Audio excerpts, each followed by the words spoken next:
where the prevalent behaviors and values are opposite to that of the classroom. Barry Chevans also noted that street survival is the name of the game, and thus education in schools does not serve the male. There's also a difference in personality and learning orientation in boys. Boys develop later than girls. Boys are supposed to be tougher, hard-hearted, naughty, and excel in sports. And reading books, being more careful, caring, and cautious would be considered feminine. Girls read earlier in life and are sometimes better in languages, which is a gateway to academics. Another major cause of underachievement among boys and men arises out of the culture of bullying and peer pressure. The exposure to bullying may occur in the home, the school, and the community. Maybe an older brother might encourage a younger brother, a cousin, or nephew to drop out of school or discontinue studying and spend more time idling and in recreation. Or fellow students in the classroom might ridicule and mock a boy for being intelligent, studious, disciplined, and neat. The peer pressure or bullying would entail the use of terms such as nerd, sissy, or homo to describe boys who are ambitious or might appear soft or eager to achieve excellence. Indeed, many teachers sometimes expect boys to never sit still and to be more active in the classroom. So many young males prefer to underachieve and so to be accepted by their peers. Bullies are usually at the back of the classroom. They are noisy, disrespectful, lazy, sarcastic, sometimes absent and disruptive in the classroom. Sometimes the only goal of the bully is being the class clown. Teacher-student relationship amongst boys is often negative. Teachers do not favor such students who are slack and who lack social skills and create chaos in the classroom. However, these male underachievers or bullies who influence others in our primary and secondary schools really mask a more serious problem. As mentioned earlier, the absence of a father figure at home. Often, they are boys from single-parent or female-headed homes, or those residing with relatives who would not have the guidance and nurturing of proper male role models to achieve and pursue higher forms of education, be it technology or academics. And this leads me to a very important debate and question. Is the education system in Trinidad and Tobago too exam-oriented? Is the learning process not geared for boys?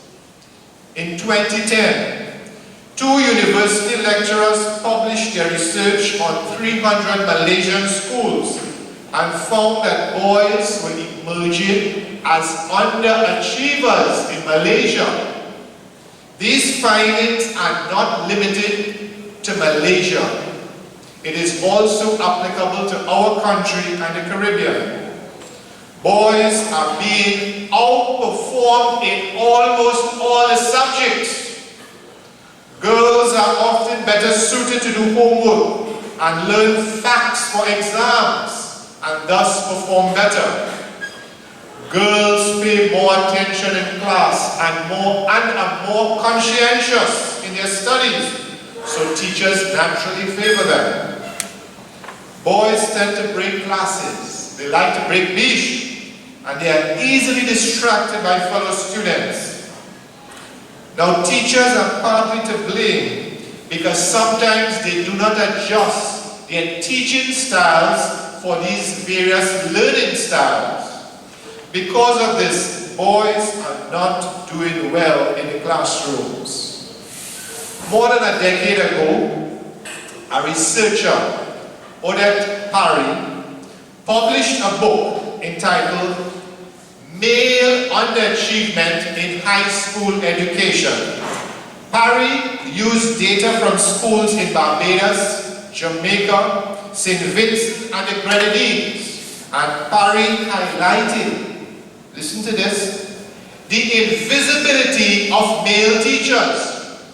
Why is there an invisibility of male teachers?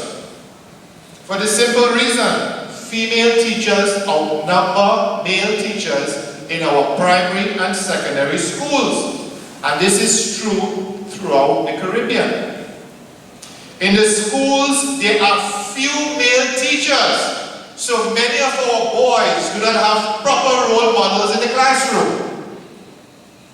Many of our young males cannot identify with a male role model in our schools. And some female teachers tend to favor the female students, and thus these girls perform better academically. Odette Parry's data revealed that 17%, 17%, of male teenagers in Jamaica responded that they preferred co-education rather than single-sex schools. And listen why. 70% of the teenagers in Jamaica rather co-ed schools. Why? Because they did not want to be seen as homosexual. And imagine there were lower respondents, there were lower persons, lower percentages from persons in Barbados and St. Vincent. Could you imagine that self-image is more important at this stage than achievement? It is almost unbelievable that a young male in the Caribbean would prefer to attend a school with a poor academic record and a history of indiscipline for the simple reason that he did not want to be viewed as gay and going to a single-sex school. Some persons, in trying to understand male underachievement, they would blame slavery or they would blame indentureship. But this is merely an excuse to avoid solving this social ill. We cannot and should not use the past to explain this present problem of male underachievement. The symptoms of an underachieving male society is apparent and clearly mirrored in our society. These symptoms have included a rising murder rate, involvement in drug trafficking, involvement in human trafficking, and vices such as the use of illegal drugs and an obsession with gambling. 2 weeks ago, a 16-year-old boy is murdered on his first day at school in Laventille. Last term, there was a murder at another high school, Waterloo High School. And earlier this year, there were reports of stabbings in schools. These tragedies partly stem from a culture of male underachievement and an education system that does not focus on nourishing the minds and talents of our young people. The troubling scenario that exists in our schools is not isolated, but it is linked to the disrespect that is so prevalent in our communities. Many underachievers and dropouts in our society can be found in marginalized and poverty-stricken neighborhoods. These are the vulnerable minds, the vulnerable males who are easily attracted to these gangs. Indeed, the cycle of poverty is one of the causes for male underachievers. It is a vicious cycle and difficult to break. The young male sees the gang leaders and the criminals in the society as achieving wealth through crime, and this appears to be so much faster than hard work and a slow process of education. These young males fail to see education as a key for social mobility. They fail to see education as a key to break the cycle of poverty. They want a quick fix, and today in this fast-paced world, they will not postpone gratification. Underachieving males are like walking time bombs, and their explosions injure innocent citizens. Undoubtedly, these underachievers suffer from emotional and psychological problems. However, men and boys with the underachieving mentality are really victims, but would be accused by many in society as creators of social problems and a fractured society. The characteristics of an underachiever includes a brazen, bold, and bullying outer character, blatant refusal to obey rules and laws, and the apparent disregard for help or advice. And all this really masks an inferiority complex and low self-esteem. The frustration and anguish endured by male underachievers may often lead to mental disorders as depression, nervous breakdowns, suicide attempts, and violence in society.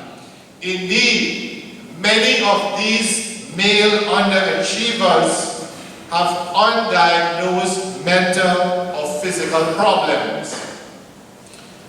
The underachiever who refuses to improve educationally or even attain high standards in any life situation would react violently to innocent and unsuspecting members in society. Such boys and men would become bitter and hate and envy others who seem to have wealth and prestige in society, or have higher goals and aspirations. Yes, the underachiever who is alienated and marginalized would never be able to properly develop interpersonal skills and interaction with others in society. A major impact of male underachievement in our society is the distorted image of masculinity. Yes, many persons have stereotyped all our boys and men as low performers and underachievers. Men and boys are stereotyped as being unable to cope with academic studies, as being incapable of being the breadwinner in the family, and also as being irresponsible. A minority of male underachievers, a small number of male underachievers, have created a subculture. This minority in Trinidad and Tobago and the Caribbean have created a subculture that threatens to destroy and undermine the good work that is being done by groups such as your groups, the Islamic Dawah Movement and the New Islamic Society. Groups that are planning and hoping to improve and reform males. Groups that are threatening to change these subcultures. The relatively high levels of unemployment and unemployable young males are partly due to male underachievers who lack ambition and lack vision. Additionally, the low productivity in our economy is due to underachievers who do not believe that it is important to perform well and to excel. Often, relationships and marriages are affected by this underachieving culture. Some young, educated, and progressive women have delayed marriages, or rather remain single, than marry a male who is incompatible with their vision for life. Sometimes separations and divorces are due to the unachieving male being outclassed and outperformed by his ambitious wife or partner. Listen to this. A wise woman would never be attracted to a male or a man whose goals include attending parties, attending fetes, or wearing the latest bling. In conclusion, there's a need for further studies in the causes and the solutions for male underachievement, involving the learner and the curriculum and the teacher-learning process. Undoubtedly, policymakers, educationists, practitioners need to collaborate more